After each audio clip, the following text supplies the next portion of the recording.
Good afternoon student. तो हमारा जो लास्ट टॉपिक है वो क्या है, रन टेस्ट। ठीक है, रन टेस्ट हम कैसे करते हैं वो देखो। सपोज हमने मान लिया कि x1 x2 xn1 ये ऑर्डर्ड सैंपल है, किसी पॉपुलेशन से लिया है हमने, जिसका डेंसिटी फंक्शन क्या है f1 डॉट। क्योंकि ये हमारा फर्स्ट सैंपल था तो हमने इसके डेंसिटी फंक्शन को कैसे डिनोट कर दिया, f1 डॉट से। फिर हमने मान लिया कि हमारे पास एक और सैंपल है, मतलब हमारे पास दो इंडिपेंडेंट सैंपल है, एक तो क्या है x आइज का, एक क्या है y आइज का। तो y1 जो सेकंड हमारा इंडिपेंडेंट सैंपल है वो कैसे है, y1 y2 y up to yn2 तक। ठीक है, तो इसमें नंबर कितना साइज है हमारे फर्स्ट सैंपल का n1 और सेकंड सैंपल का क्या है n2। और जो सेकंड सैंपल है वो हमने किसी पॉपुलेशन से ड्रॉ किया है और उसका डेंसिटी फंक्शन क्या है, f2 डॉट। ठीक है, अब हमें क्या चेक करना है कि हमें टेस्ट करना है कि जो सैंपल हमने ड्रॉ किए हैं क्या वो दोनों जो हमने ड्रॉ किए हैं सेम पॉपुलेशन से या फिर डिफरेंट पॉपुलेशन से, उनका डेंसिटी फंक्शन सेम है क्या। If we want to test if the sample have been drawn from the same population और population with the same density function, हमें क्या फाइंड आउट करना है कि ये जो इंडिपेंडेंट सैंपल हमने ड्रॉ किए हैं क्या ये सेम पॉपुलेशन से हैं, या फिर हम कह सकते हैं कि क्या इनका जो डेंसिटी फंक्शन है वो सेम है। तो ये टेस्ट करने के लिए हम क्या लगाते हैं, रन टेस्ट लगाते हैं। ठीक है, हम क्या करेंगे, ये जो दोनों इंडिपेंडेंट सैंपल्स हैं हमारे, इनको कंबाइन कर लेंगे। ठीक है, कैसे कर लिया कि और कंबाइन करके उनकी ऑब्जर्वेशंस को क्या कर देंगे, अरेंज कर देंगे उनके मैग्नीट्यूड के हिसाब से। तो उनको जैसे अरेंज कर रहे हैं हम x1 x2, जैसे कि एग्जाम्पल में देखो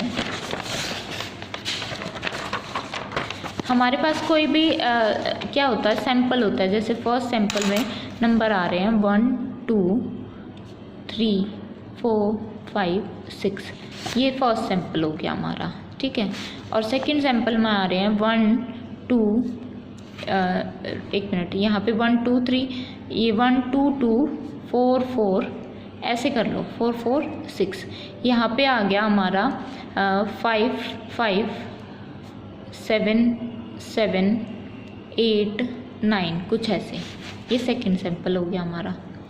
तो इनको हम कैसे अरेंज करेंगे, इनको हम ऐसे अरेंज करेंगे जब हम दोनों सैंपल को कंबाइन करके लिखेंगे तो 1, जैसे हम असेंडिंग ऑर्डर में जाते हैं ना वैसे ही चलेंगे। यहाँ पे 1 2 2, फिर 2 2 2 टाइम्स आया तो लिख दिया। फिर उसके बाद क्या आ रहा है 4 4, तो ये भी 2 टाइम्स है, लिख दिया। फिर क्या है 5 5, ये भी कितने बार है, 2 टाइम्स है। फिर आ रहा है 6 1 टाइम, फिर क्या आ रहा है 7 7, फिर 8 और फिर 9। ठीक है, अब यहाँ पे देखो 1 क्या है, 1 टाइम है, तो ये सिंगल रन हो गया हमारा। अब 2 क्या है, वो 2 बार आया, उसको हम एक ही बार काउंट करते हैं। 4 क्या है, वो भी 2 बार आया, तो ये एक बार हो गया। फिर ये भी एक बार हो गया, ये एक सिंगल हो गया, ये फिर इन दोनों को भी एक बार काउंट करेंगे, ये अपना इंडिविजुअल एक एक बार आ गया। ठीक है, तो ऐसे करके हम उनको कंबाइन कर लेंगे। ठीक है, जो ऑब्जर्वेशन सेम होंगे उनको इकट्ठा लिख देंगे, जो डिफरेंट होंगी उनको अलग अलग। ठीक है, कंबाइन करके लिख देंगे ऐसे हम। तो यहाँ से देखो, let us combine 2 sample and arrange the observation in order of the magnitude to the given combined ordered sample as. और पहले सैंपल्स को क्या करेंगे, कंबाइन करेंगे, फिर उनको अरेंज करेंगे कैसे, उनके मैग्नीट्यूड के हिसाब से। ठीक है, जो उनका मैग्नीट्यूड होगा उसके हिसाब से उनको क्या कर लेंगे, अरेंज कर लेंगे। अब हमारा रन टेस्ट है, तो सबसे पहले क्या होता है कि रन क्या चीज़ होती है। रन एक वो सीक्वेंस होती है लेटर्स की, जैसे यहाँ पे x1 x2 दोनों इकट्ठे आए हैं, तो ये x1 x2 मिलके दोनों क्या बना रहे हैं, एक रन बना रहे हैं। मतलब कि a run is defined as a sequence of letter of one kind surrounded by a sequence of letter of the other kind. मतलब कि हमारे पास एक लेटर की सीक्वेंस है जो सेम काइंड के है। मतलब x1 x2 कहाँ से आए, फर्स्ट सैंपल से आए ना, x1 x2 सेम काइंड के हो गए। ये इनकी क्या बना रहे हैं, ये दोनों मिलके क्या बना रहे हैं, एक सीक्वेंस बना रहे हैं। और ये सीक्वेंस सराउंडेड होती है, मतलब कि इनके आसपास कौन से लेटर होते हैं, डिफरेंट टाइप के लेटर होते हैं। जैसे इनके बाद क्या आ गया, y1 y2। ठीक है, तो रन किसको बोलते हैं कि एक लेटर की सीक्वेंस जो सेम काइंड के हैं और वो सराउंडेड हैं किन से, डिफरेंट काइंड ऑफ लेटर से, उनको हम रन बोलते हैं। और जितने नंबर ऑफ इस, जैसे ये x1 x2 ने एक सीक्वेंस बना लिया, एक रन बना लिया, इसको हम क्या बोलते हैं, रन बोलते हैं। इस रन में x1 x2 कितनी बार है, 2 टाइम्स है ना, तो ये जो हमारा फर्स्ट रन आया, पहला रन जो आया, इसकी लेंथ क्या हो जाएगी 2, क्योंकि x1 x2 इसमें कितने एलिमेंट्स आ रहे हैं, 2 एलिमेंट्स आ रहे हैं, तो इस वजह से इसकी लेंथ क्या हो जाएगी 2। मतलब कि यहाँ देखो, अगर फॉर एग्जांपल हम देखें, अगर यहाँ पे 5 5 3 टाइम्स होता, ठीक है, तो ये क्या बना रहे हैं, ये 5 5 5 मिलके क्या बना रहे हैं, एक रन बना रहे हैं, रन, ठीक है। इसको हम क्या बोलते हैं, रन। क्यों बोलते हैं, क्योंकि ये सेम सीक्वेंस ऑफ लेटर से बना हुआ है और इसके सराउंडिंग जितने भी लेटर हैं वो क्या है, अदर काइंड के हैं। जैसे इधर 4 हो गया, प्रीसीडिंग में, सक्सीडिंग में क्या है, 6 है। तो जो sequence of letter same kind के लेटर क्या बना रहे हैं, एक सीक्वेंस बना रहे हैं, उसको हम बोलते हैं रन बोलते हैं। और उसके जो सराउंडिंग में जितने भी लेटर्स हैं वो क्या होंगे, डिफरेंट काइंड के होंगे, ठीक है। अब ये देखो 5 5 5 इन्होंने एक रन बनाया, इनमें कितने 5, कितने टाइम्स 5 आया, 3 टाइम्स आया, तो इस रन की जो लेंथ होगी वो क्या होगी, 3, ठीक है। तो लेंथ क्या हो जाएगी रन की, 3, क्योंकि यहाँ पे जो एलिमेंट्स आए वो कितनी बार आए, 3 टाइम्स, तो ये रन की लेंथ होगी। अब इसके बाद रन की डेफिनेशन तो हमारी हो गई। अब उसके बाद देखो ये लेंथ इसने बता दिया, we have in order a run of x. अब यहाँ पे अब ये वाली जो सीक्वेंस थी, यहाँ पे देखो फर्स्ट रन क्या बन रहा है, x1 x2 बना रहा है, दूसरा रन बना रहा है y1 y2 y3, क्योंकि ये सेम काइंड के हैं। कौन से सेट से आए हैं, ये हमारे सेकेंड सैंपल से आए हैं, ठीक है। फर्स्ट सैंपल से x1 x2 आए, इन्होंने एक रन बनाया। सेकेंड सैंपल से कौन से आए, y1 y2 y3, इन्होंने एक रन बनाया। फिर थर्ड कौन सा आया, x3 आया, ये सिंगल है तो थर्ड रन ये बना रहा है। y4 फोर्थ रन बना रहा है। x4 x5 मिलके क्या बना रहे हैं, नेक्स्ट रन। जैसे मैं इनको आपको समझाती हूँ, इधर देखो x1 x2 y1 y2 y3, उसके बाद था हमारा x3 y4 और x5, एक minute, x4 x5 and y5, ये थे हमारे, ठीक है। ये ऐसे गिवन है, अरेंजमेंट कर लिया। अब जो हमारा फर्स्ट रन बना वो बन गया ये हमारा फर्स्ट रन है। फर्स्ट रन क्या है, x1 x2 बना रहा है, इसकी लेंथ कितनी हो जाएगी 2, क्योंकि यहाँ पे कितने एलिमेंट हैं, 2 एलिमेंट है, एक तो x1 एक x2, तो लेंथ कितनी होगी 2, ठीक है। अब सेकंड रन कौन बना रहा है, y वाले बना रहे हैं, कितनी बार आ रहे हैं, ये 3 टाइम्स, तो ये हमारा हो गया सेकंड रन। सेकंड रन क्या हो गया, y1 y2 y3, ठीक है। और लेंथ क्या हो जाएगी इनकी 3 के इक्वल, क्यों, क्योंकि यहाँ पे 3 टाइम्स आ रहे हैं y। अब थर्ड रन x3 बना रहा है, डिफरेंट काइंड का आ गया ना, क्योंकि ये डिफरेंट काइंड का आ गया। जब सेम काइंड के एलिमेंट्स होंगे तो वो मिलके क्या बनाएंगे, एक रन बनाएंगे। डिफरेंट काइंड के आ जाएंगे, फिर वो मिलके रन बनाएंगे। अब यहाँ पे x3 डिफरेंट काइंड का आ गया, ये थर्ड रन बना रहा है। थर्ड रन का साइज़ क्या है, लेंथ क्या है 1, क्योंकि यहाँ पे सिर्फ क्या है x3, तो इसकी लेंथ क्या है 1। फोर्थ रन कौन बना रहा है, y बना रहा है, ठीक है, क्योंकि ये डिफरेंट, पहले x3 ने बनाया, अब y आ गया तो ये फोर्थ रन बना रहा है। तो फोर्थ रन कौन बना रहा है हमारा y4, इसकी भी लेंथ कितनी रहेगी 1। अब y के बाद कौन आ रहे हैं, x4 x5, ये सेम काइंड के हैं ना, क्योंकि ये कौन से सैंपल से, हमारे फर्स्ट सैंपल से। अब ये सेम काइंड के हैं तो दोनों मिलके एक सीक्वेंस बना रहे हैं जो क्या बनाएगी, एक रन देती है हमें। और ये कौन सा रन आ गया हमारा, फिफ्थ रन। ये कौन सा रन आ गया, फिफ्थ रन। फिफ्थ रन में कौन कौन है, x4 x5, तो इसकी लेंथ क्या हो जाएगी फिफ्थ रन की हमारी 2, ठीक है। फिफ्थ रन की लेंथ क्या होगी 2। अब नेक्स्ट क्या है y5, तो ये कौन सा रन हो गया हमारा, सिक्स्थ रन, ठीक है। तो सिक्स्थ रन क्या है हमारा y5, और इसकी लेंथ क्या आएगी 1, क्यों, क्योंकि इसमें सिर्फ एक ही एलिमेंट है। तो ये आपको समझ आ गया कैसे रन बने। रन कैसे बनते हैं, जब कुछ जो लेटर्स होते हैं सेम काइंड के लेटर, अगर वो सीक्वेंस बना रहे हैं, ठीक है, तो उन सीक्वेंस और उनके जो सराउंडेड जो एलिमेंट्स होते हैं, जो लेटर्स हैं, वो डिफरेंट काइंड के होने चाहिए, तो वो क्या बनाते हैं, एक रन बनाते हैं, ठीक है। तो रन की डेफिनेशन हो गई। अब देखो, if both the sample come from the same population, then there would be thorough mingling of x's and y's।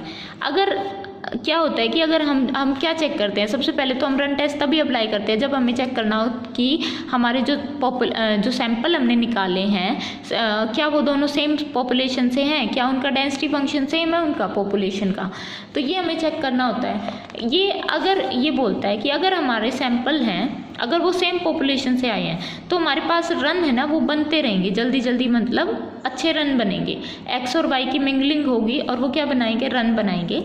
Consequently the number of runs in the combined sample would be large.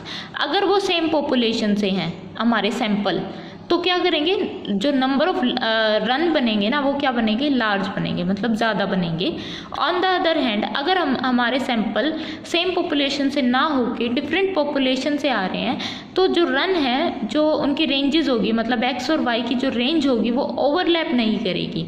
Overlap नहीं करेगी तो वो sequence नहीं बनाएंगे, और sequence नहीं बनाएंगे तो वहाँ पे रन नहीं बनेंगे। तो यहाँ पे सिर्फ 2 टाइप के रन बनते हैं, क्या, एक्स के और वाई के, ठीक है। यहाँ पे सिर्फ 2 रन बनेंगे, एक तो एक्स एक्सिस वाले, एक वाई वाले। तो यहाँ पे हम बोल रहे हैं कि जब अगर हमारी पॉपुलेशन सेम है तो हमारे पास लार्ज नंबर ऑफ रन आ जाएंगे, और अगर हमारी पॉपुलेशन सेम नहीं है तो हमारे पास नंबर ऑफ रन सिर्फ कितने बनेंगे, 2 रन्स बनेंगे, एक तो एक्स एक्सिस वाले, एक वाई एक्सिस वाले, ठीक है।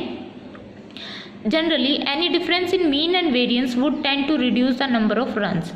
और अगर कोई डिफरेंस आता है मीन और वेरिएंस में, ठीक है, मीन और वेरिएंस में अगर डिफरेंस है तो वो क्या कर देता है, नंबर ऑफ रन्स को रिड्यूस कर देता है। अगर मीन वेरिएंस सेम है तो इसका मतलब है कि पॉपुलेशन भी सेम है, मीन वेरिएंस सेम नहीं है तो पॉपुलेशन भी सेम नहीं है, तो नंबर ऑफ रन्स क्या हो जाएंगे, रिड्यूस हो जाएंगे, कम हो जाएंगे। अगर मीन वेरिएंस सेम होता तो नंबर ऑफ रन्स भी क्या हो जाते, ज़्यादा हो जाते। तो दस alternative hypothesis will entail to few runs. तो अल्टरनेटिव हाइपोथेसिस क्या इंटेल करती है कि वहाँ पे बहुत ही कम रन्स बनेंगे अगर क्या है, पॉपुलेशन डिफरेंट होती है। मतलब कि यहाँ पे हम 2 ही हाइपोथेसिस सेट करते हैं। एक तो नल हाइपोथेसिस क्या होगी कि जहाँ से हमने जिन पॉपुलेशन से हमने सैंपल ड्रॉ किया है वो क्या होनी चाहिए, सेम होनी चाहिए, ठीक है। और दूसरी क्या होनी चाहिए, अल्टरनेटिव क्या हो जाएगी कि जहाँ से हमने सैंपल ड्रॉ किए हैं वो उनकी जो पॉपुलेशन है वो क्या है, डिफरेंट है, ठीक है। तो ये हमारा रन टेस्ट है, इसका ये प्रोसीजर है।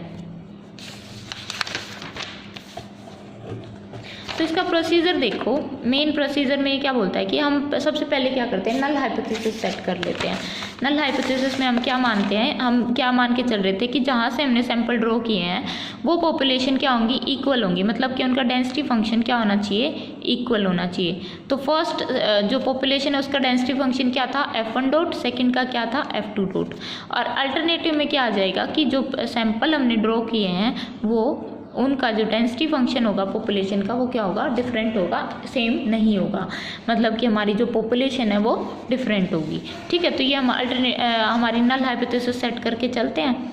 यहाँ पे जो U है उसको हम नंबर ऑफ रन्स, U है वो हमारे नंबर ऑफ रन्स को डिनोट करता है, ठीक है। अब देखो हम ये जो हमारे नंबर ऑफ रन्स है वो काउंट करेंगे कैसे, जब हम दोनों सैंपल को क्या कर लेंगे, कंबाइन कर लेंगे, जैसे हमने यहाँ पे कंबाइन किया था। फिर हम इन रन्स को काउंट कर लेंगे तो हमारे कितने नंबर ऑफ रन्स आते हैं वो लिख लेंगे, ठीक है। First of all let us find the probability of obtaining a specific arrangement. हाँ, तो पहले देखो null hypothesis rejected, null hypothesis को रिजेक्ट करेंगे कब, जब नंबर ऑफ रन्स हमारे किससे आ जाएंगे, म्यू नॉट से लेस आ जाएंगे। म्यू नॉट हमारा क्या है, वैल्यू है किसी भी गिवन लेवल ऑफ सिग्निफिकेंस पे। जो लेवल ऑफ सिग्निफिकेंस होता है अल्फा, उस पे जो वैल्यू आती है हमारी क्रिटिकल वैल्यू जो आती है वो वैल्यू है म्यू नॉट। अगर हमारे जो नंबर ऑफ रन्स हैं वो अगर म्यू नॉट से लेस आ जाते हैं तो हम नल हाइपोथेसिस को क्या कर देते हैं, रिजेक्ट करते हैं, अदरवाइज क्या हो जाती है, एक्सेप्ट हो जाती है। First of all find the probability of obtaining a specific arrangement under H note. अब ये जो अरेंजमेंट था हमारा, ये जो अरेंजमेंट किया था हमने 18.99 में, इसके लिए सबसे पहले क्या करेंगे, हम प्रोबेबिलिटी फाइंड आउट करेंगे, नल हाइपोथेसिस सेट करेंगे। तो पहले हमने नल हाइपोथेसिस सेट कर दी। उसके बाद देखो अगर एक्साइज और वाई आइज को हम ट्रांसफॉर्म कर ले यू और वी में, तो वाई रिलेशन यू आई क्या बन जाएगा, देखो कंबाइंड क्या हो गया इनका, z हो गया। जब हम x और y को कंबाइन करते हैं तो वो z में आ जाएगा। तो ट्रांसफॉर्मेशन करेंगे हम इसकी u में, तो ui में करेंगे, वो x के लिए हो जाएगी -∞ to xi। ये क्या हो जाएगा, f of z dz, ठीक है। और vi का क्या हो जाएगा, vi हो जाएगा हमारा -∞ to yi f of z dz।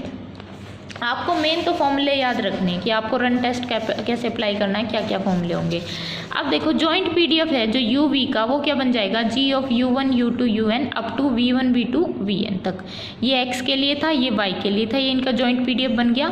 और इनका साइज क्या था, फर्स्ट वाले का n1 था, दूसरे का क्या था, n2 था। तो नंबर ऑफ वेज कितने हो जाएंगे, n1 फैक्टोरियल n2 फैक्टोरियल, ठीक है।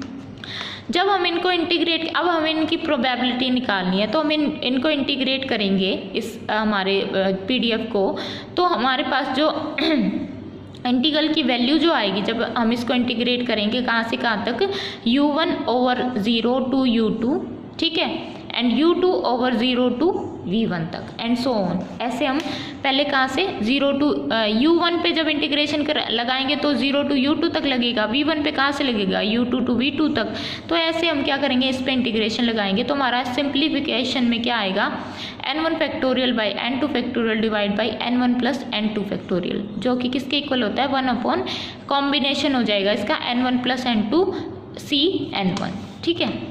तो ये हमारी क्या है, अरेंजमेंट है किसकी, जो हमारे एक्साइज थे और वाइज थे उनकी अरेंजमेंट हो गई। एक्स में कितने थे, n1 थे, y में कितने थी, n2 थी। तो उनकी अरेंजमेंट कितने वे में कर सकते हैं हम, n1 प्लस n2 cn1, ठीक है। ये नंबर ऑफ वेज हो गए जिसमें हम x और y को क्या कर सकते हैं, अरेंज कर सकते हैं, कंबाइंड अरेंज करते हैं ना उनको। तो ये नंबर ऑफ वेज हो गए। अब क्या करना है, since h0 all the n1 plus n2 n1 arrangement of n1 x's and n2 y's are equally likely। Hypothesis में क्या होना चाहिए कि इनके अरेंजमेंट क्या होनी चाहिए, इक्वली लाइकली होनी चाहिए। नल हाइपोथेसिस में अल्टरनेट में क्या हो जाएगी कि इनकी जो अरेंजमेंट है वो इक्वली लाइकली नहीं होगी, ठीक है। तो हम फर्स्ट केस मान के चलते हैं कि अगर हमारे नंबर ऑफ रन्स क्या है, इवन नंबर है तो म्यू के किसके इक्वल हो जाएगा, 2k के इक्वल हो गया, ठीक है। k हमारा क्या है, नंबर ऑफ रन्स हैं। तो यहाँ से नंबर ऑफ रन्स अगर हमारे इवन नंबर हैं तो वो हमने मान लिया mu equal to 2k। In this case we should have k runs of x's and k runs of y's. तो इस केस में हमारे पास k तो किसके हैं, x के रन है, और k ही किसके हैं, y के रन है। दोनों के मतलब क्या है, इक्वल है, ठीक है। तो यहाँ पे हमें क्या पता चलता है कि n1 x's will give k run if they are separated by k minus 1 vertical bars. अब देखो अगर हम क्या करें,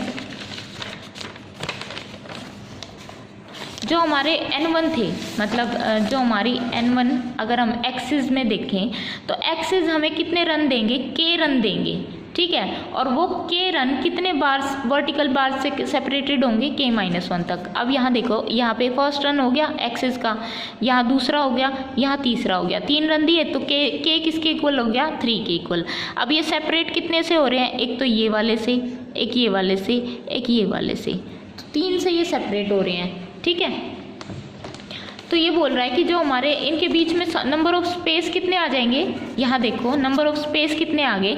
अब हमारे पास देखो इधर एक अरेंजमेंट करती हूँ मैं इनका, x1 x2 y1 y2 y3 x3 y4 x4 x5 y5। x के रन देखो, x का रन एक तो ये बन गया, एक ये रन बन गया, एक ये रन बन गया। तो k किसके इक्वल आया, 3 के इक्वल। k हमारा 3 के इक्वल आ गया, 1 2 3। अब ये k जो नंबर ऑफ रन आए किसके, एक्सिस के, और ये कितना ने मतलब सेपरेट कर रखा है इनको, k माइनस 1 ने।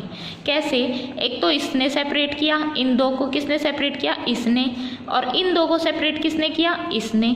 तो ये सिर्फ 2 हुए ना, तो k माइनस 1 वर्टिकल बार्स ने इनको जो k रन्स हैं उनको क्या किया है, सेपरेट किया है, ठीक है। तो यहाँ पे ये क्या बोल रहा है, कि n1x will give k run if they are separated by k-1 vertical bars, कि n1 जो एक्सिस हैं वो हमारे पास k रन देंगे और वो k रन कितने वर्टिकल बार से सेपरेटेड होंगे, k-1 से, ठीक है। In other word k-1 space are to come out from the total number of n-1 spaces between n1 x's and similarly for y1। तो हमारे पास जो नंबर ऑफ रन्स आएंगे, मतलब जो नंबर ऑफ स्पेस आएंगे वो किन में से आएंगे, n1-1 में से, और सेकंड जब दूसरे सैंपल के लिए करेंगे तो वो n2-1 में से क्या आएंगे, k-1 स्पेस आएंगे, जो हमारे रन्स को क्या कर रहे हैं, सेपरेट करते हैं, ठीक है। तो इस केस में जो प्रोबेबिलिटी बनेगी वो हमारी क्या बन जाएगी, 2 × फर्स्ट सैंपल के लिए, सेकंड सैंपल के लिए डिवाइड बाय जो टोटल नंबर ऑफ वेज थे। ये प्रोबेबिलिटी बन गई फर्स्ट केस में जब हमारा इवन नंबर था। जब हमारा ओड नंबर हो जाएगा तो हमारे पास म्यू किसके इक्वल हो जाएंगे, 2k+1। जब हमारे नंबर ऑफ रन्स क्या है, ओड हो गए, तो वो हो गए 2k+1। तो 2k+1 में दो केस बनते हैं, या तो k+1 रन किसके होंगे, x के होंगे, और k किसके हो जाएंगे, y के हो जाएंगे, ठीक है। तभी तो ये कंबाइंड होके, अगर k+1 किसके हैं, x के हैं, और k किसके हैं, y के हैं, तो दोनों कंबाइंड होके क्या मिला बनाएंगे, 2k+1। ये y का हो गया, ये दोनों क्या हो गए, x के हो गए।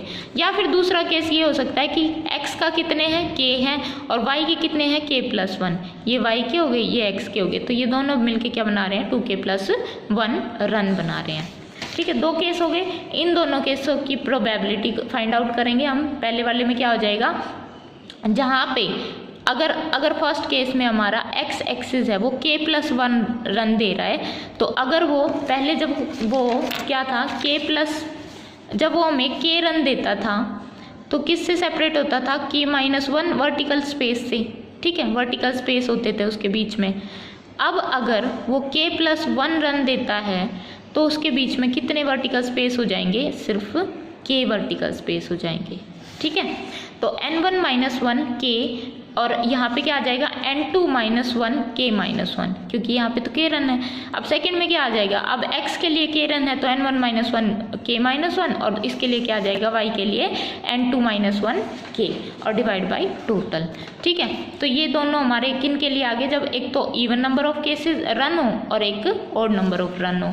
अब क्या करते हैं हम जो रन टेस्ट में मेन जो कैलकुलेशन करते हैं हमारी हाइपोथेसिस टेस्ट करने के लिए, वहाँ लगाते हैं हमारा जेड टेस्ट, ठीक है। यहाँ पे हमारी जो एक्सपेक्टेशन होगी रन की, वो क्या, उसका फॉर्मूला क्या होता है, 2n1 × n2। n1 क्या था, फर्स्ट सैंपल का साइज, n2 क्या था, सेकंड सैंपल का size, divide by n1 + n2 + 1, ठीक है।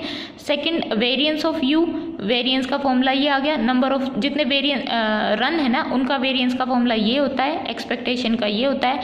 फिर हम नॉर्मल टेस्ट लगा देते हैं, जो हमारा एसिम्प्टोटिकली नॉर्मल जो जेड स्टैटिस्टिक थी वो लगा देंगे, mu minus expectation of mu divide by variance of mu, ठीक है।